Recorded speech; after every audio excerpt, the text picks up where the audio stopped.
Welcome back to NewsMakers. We are with Glenn Conway, looking very fresh from a U2 concert, it has to be said. Very, very impressive. Andrew Holden will give him a gold star. Peter Beck and Jim Tully.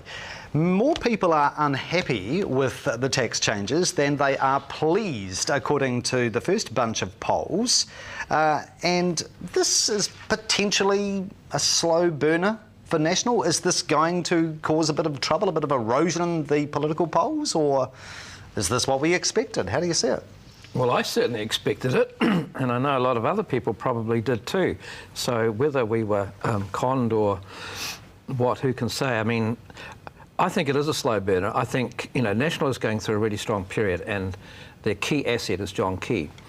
And he has been performing extremely well. I think the downside is that it's going to be seen as a one-person government. And at some point, you know, the key factor is going to wear off a bit. So this far out from an election, who can say? But I suspect that the economic reality is this thing that always gets to people. And so when people start really feeling it in their wallet, all these other things can quickly disappear as, you know, highly appealing aspects of a government. So, yeah, watch this space, I say. Do you think Labor will take a lot of hope out of this? I think so. I mean, I agree with Jim. National has become this one-man band. And there is some depth in National, but not a lot of people know about it. There are some quite talented guys and women in National, but it's John's show. And that is a dangerous game to play, I think. I'm not predicting Labor will win next year necessarily, but I think that it could be very close. I note that Chris Faafoi, who of course has just won the Mana by-election, claimed that the reason Labor's majority has been shredded so much is because people in Mana are struggling so much they couldn't get themselves to the ballot box. Nice call. Nice call. What do you think, Peter? Well, first about tax cuts, I have to say, what tax cuts? I mean, it just feels a bit like this is a damp squid, and so it hasn't done anything that was supposed to be done. As for the election, well, yeah, I mean, there's arguments on either side. I think we're a really interesting time. We haven't got a strong Labour leadership in the sense of a person out there, and that's showing. I agree with the others about where John Key's at. He's doing a remarkable job at the moment and carrying people. Who knows what by election time next year. I mean, about the tax things, I mean, my view is that one of the things they might get the blame for is the fact that, you know, we had a major meltdown 2 years ago. And I remember saying, and others were saying, or lots of them saying, well, my God, look at what we've done. Greed is good has been the maxim, it's got to stop, you know, and bail out the banks and God knows what else. Well, nothing has changed. Absolutely nothing. It's all back to where we are. And these extraordinary bonuses and salaries that some of these guys are getting paid, it is obscene. So tax the buggers, as far as I'm concerned. Well, the interesting thing, Peter, in this poll from, I think it was the Horizon poll, of high-income households, those earning $100,000 or more, 39% of them feel worse off. Really? So what do we take from that? That no matter what tax rate they're being charged, it's still too much? Yep. Could be. Interesting. Yep. All right.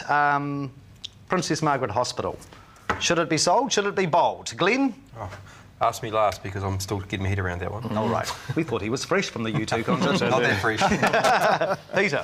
Well, it's what would it cost to actually upgrade Princess Margaret Hospital? Probably about as much as build a new one, I would think. It's old. It certainly has gone past its use-by date. So we've got to have some very good plans, and I hope that they'll actually consult a little bit with the wider community. We don't do enough of that in this city, and certainly on another plant, which we're not talking about in post-earthquake, there needs to be more consultation with the community at large about what's going on. Same with the hospital, I think, probably, but of course the health board has to make the decision in the end. But yeah, I think it's past its use-by date. We need to find some more modern alternatives. If they're going to plump $2 billion into the health service in this province and city, good on them. Needs to happen. Needs to be thought through well, but I think PMH has probably had its day. Do we have huge sentimental attachment to hospitals? I don't. Right. No. So you wouldn't be sad if it came down? No, not at all.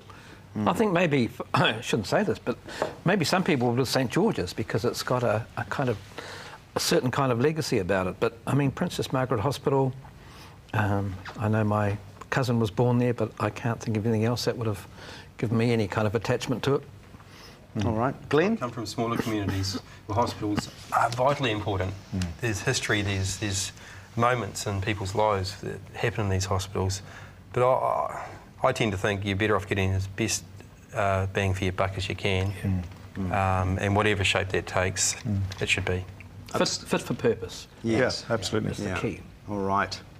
We haven't got much time to talk about buses, but very quickly, are you looking forward to Wednesday, which is handover day, when Go Bus seizes control of Christchurch bus services? We have a new player in the market. Is this going to restore our city's reputation, Peter? I am really looking forward to the opportunity that we have to enjoy the luxurious buses that we're having, that they're going to keep fabulous timetables, and it's going to be an enormous improvement on what we've had, which wasn't bad, I might say, after all. But so this is where we're at, so I'm looking forward to it very much.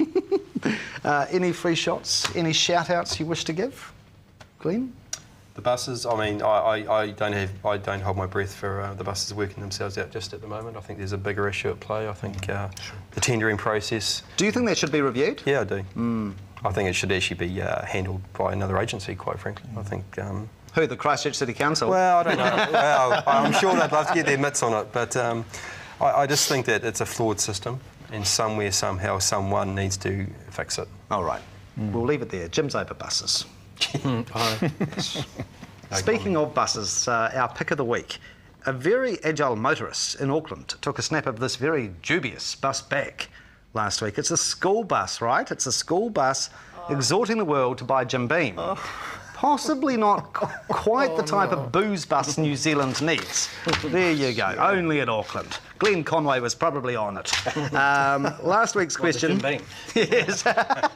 Last week's question: should MPs lose their international travel perks in exchange for a pay rise? 74% of you are very much in favour of that idea. The prize winner, Jay Reeves. This week's question: do you feel better off since the October 1 tax changes? Yes or no? Email newsmakers@ctv.co.nz.